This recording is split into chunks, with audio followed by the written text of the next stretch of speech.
very happy to be in this space. I think gender-based violence is a global problem. And in my previous job, I was in charge of gender globally, so I know what I'm talking about. So there's a global pushback against gender equality, and violence against women is on the rise. Not only women, also some men, but the main percentage is really women. And around the world, we had a big conference here in Nairobi some years ago, and the main representative from New York was killed by her estranged husband just days before the conference. It happens everywhere, and it happens across the board, as somebody said, across all social classes, but the problem is that still most of the victims come from very humble backgrounds. 95%. It is a social and economic problem. And I just read in a newspaper that in Kenya, to collect evidence and to get medical treatment of a person who suffered gender-based violence is 100,000 shillings and above. And if you put that together with most cases come from very humble backgrounds, you can see where we stand. So the law is there, but it is very difficult for the victims to get help. And across the board, in the whole world, women are victimized in terms of acts of violence, but there are differences in the help they can get. But also what is common in the whole world is that women are always asked questions, what was your part in it? And I heard heartbreaking stories. I have been 3 years here in Kenya. Heartbreaking stories from victims. I met one girl in a shelter from a shelter financed by by an Irish NGO. And we have a justice sector reform program financed by the EU. And we made a GBV court in Mombasa, and among other courts, but Mombasa was the first one. And she said she was defiled by her father. She became pregnant from it.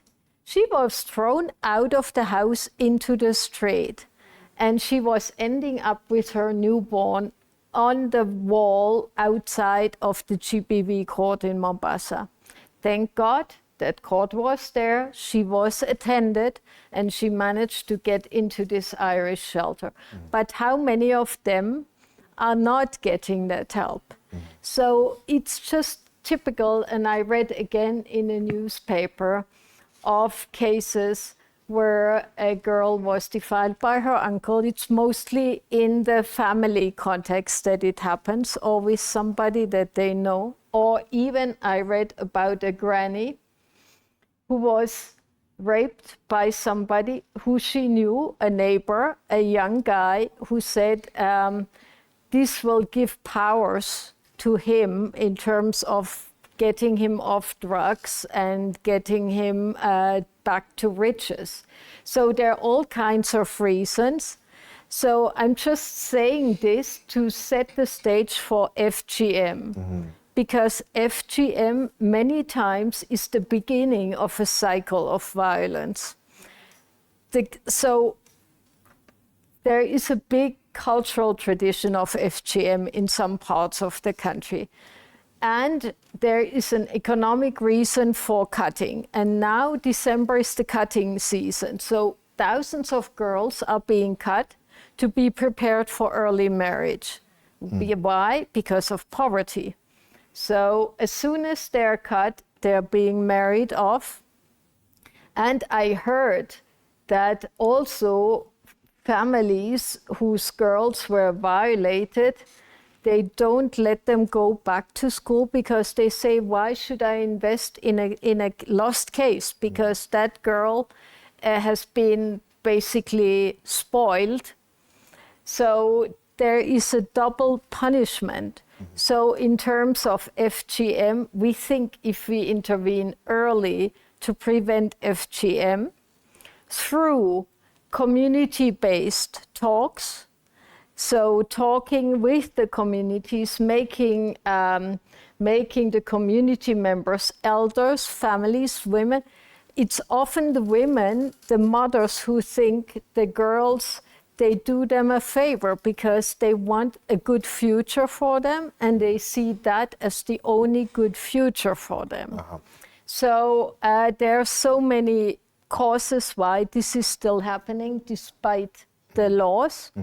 And we are now starting a project of 4.5 million euros to get community level action out there, because especially in the counties that are most affected.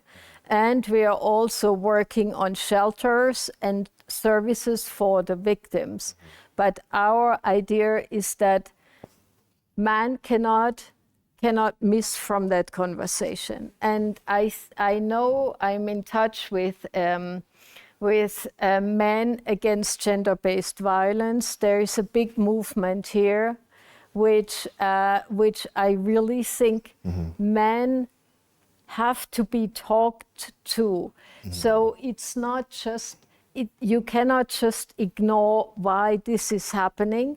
In other cases, in other countries, we made very good experiments with barber shops. Barbers, the National Barber Association in one African country said, we give free cuts and talk about gender-based violence. And barber shops are there. This is a safe space, and men can talk what their problems are and why they're doing what they're doing. So you have to work on all sides, I think. Allow us to take it from you, Madam Ambassador, and go back to Linda.